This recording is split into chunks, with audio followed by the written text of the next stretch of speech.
Would you like to introduce yourself? I'm Charles Eisenstein. All right. So Charles, what do you see the major challenges for humanity to be in the next decade? Well, on a more superficial level, I think everybody knows what the challenges are. The environmental challenges, the political challenges, the social challenges. I'm not saying that those are superficial problems, but other people talk about those, so I'm not going to mention those so much. I think a deeper challenge is to respond to these challenges in a different way than we've been used to. For example, not to respond to violence with more violence or more hatred. I like to say that the revolution that we're part of is a revolution of love. So it's and it comes from a different understanding of what it is to be human, and the big challenge is to live from this emerging understanding that's both very ancient and very new, to live from that as we face these challenges. That in itself is, I think, is the most important challenge. Otherwise, our solutions to the problems are going to cause just more problems. I mean, all of our problems today came as a result of the solutions to earlier problems. Technology causes, you solve one problem with technology and it gives birth to many other problems. You solve one problem with a war and it gives birth to new wars. And that's the cycle that it's our challenge to end. What skills and capacities need to be developed to meet these challenges? What skills and capacities need to be developed to meet these challenges? Well,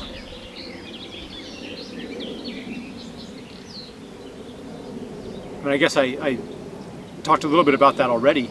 I'd say one capacity would be the capacity to see other people see other people as reflections of yourself. So to look at the Wall Street banker and understand what it's like to be the Wall Street banker, and if I were in that situation, how would I be doing the same things that that Wall Street banker is doing?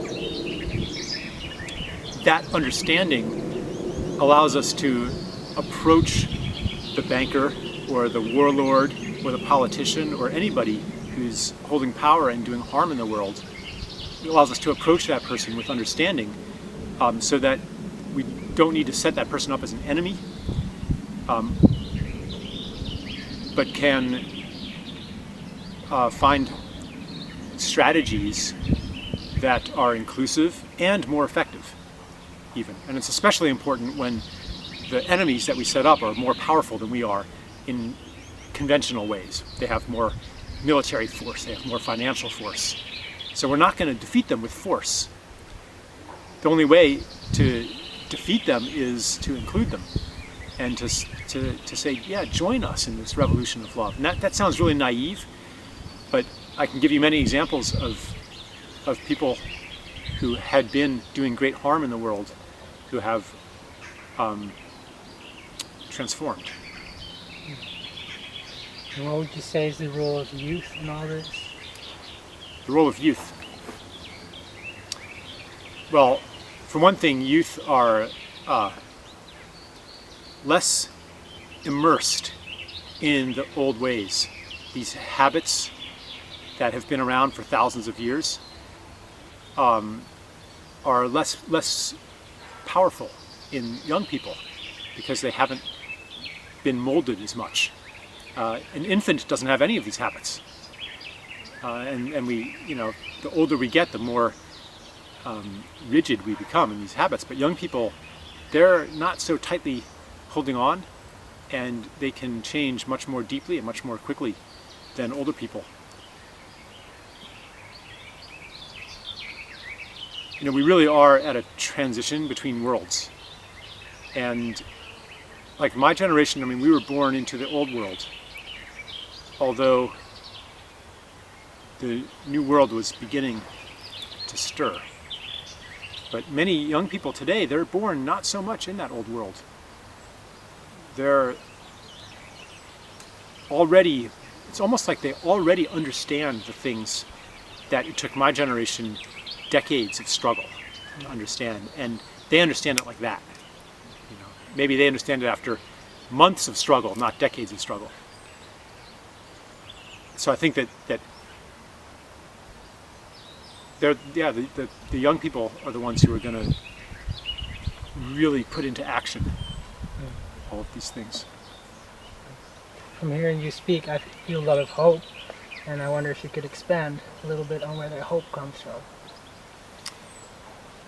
Well, for me, the hope part of it is, for me, that I see so many amazing young people who are at a place already at age 20 or 22 or 24 where similar to where I am now. And I think, wow, where are they going to be when they're 44? I also have hope because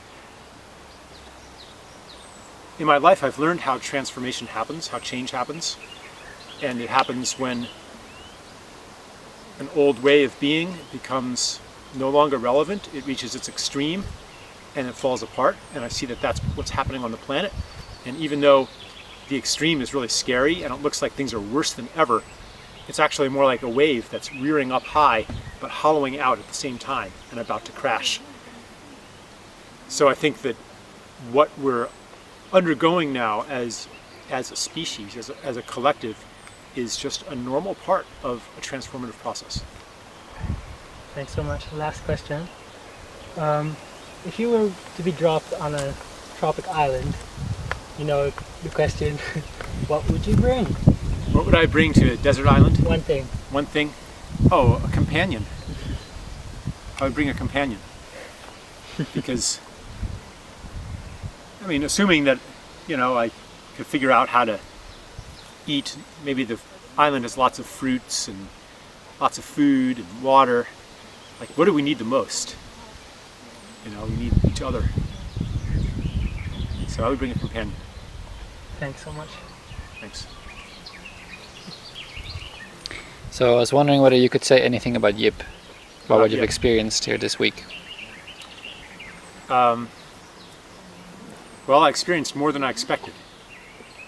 Even though I was expecting to experience more than I expected, I still experienced more than I expected. Wasn't all easy. I definitely went through a process myself. You know, I wasn't like the teacher who comes and delivers his thing and isn't affected, you know, because he's already got it figured out at all. Like, it was a learning edge for me. And I'm going to go home and process it and speak to wise people that I know to get the help that I need to process it so that I can be more effective and move on to new learning edges in the future. It's a wonderful place, YIP. It feels like it's kind of one of the power centers of the earth. Not in the old sense of a power center like Wall Street, but kind of a love power center. Thank you.